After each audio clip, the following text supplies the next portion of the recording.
Ang kwentong ito ay tungkol sa dalawang magkaibigan. Ang isa ay tamad at ang isa naman ay masipag. Mahilig pag-impok si Langgam, samantalang si Tipaklong ay mahilig maglaro at maglibang.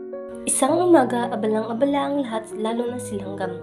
Sa kabilang banda naman, si Tipaklong ay masayang naglalaro. Kumakanta pa ito habang naglalakad at patalon-talon sa daan. Nakita ni Tipaklong si Langgam na may daladalang butil ng pagkain na nakapasan sa kanyang likuran. "Oh, magandang umaga, kaibigang Langgam. Kaibigat naman ang iyong daladala." "Oo, kaibigang Tipaklong. Nag-iipon kasi ako ng pagkain habang maganda pa ang panahon." "Naku, kaibigan, habang maganda ang panahon, tayo ay magsaya. Halika, tayo ay lumukso, tayo ay maglaro at kumanta."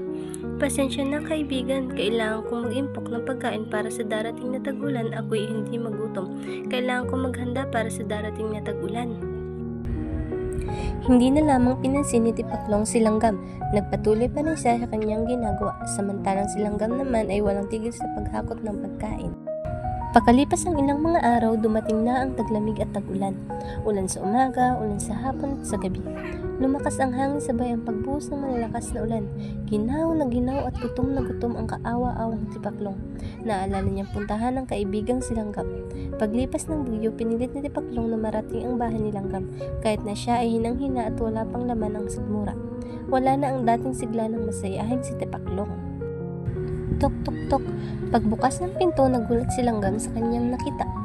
"Oh, kaawa-awa kong kaibigan, tuloy ka sa aking munting tahanan." Binigyan ni Langgam ng tuyong damit si Tipaklong. Mabilis siyang naghanda ng pagkain para sa kaawa-awang kaibigan at sabay nilang sinimulan ng pagkain. "Maraming salamat, kaibigang Langgam. Walang anumang, kaibigang Tipaklong."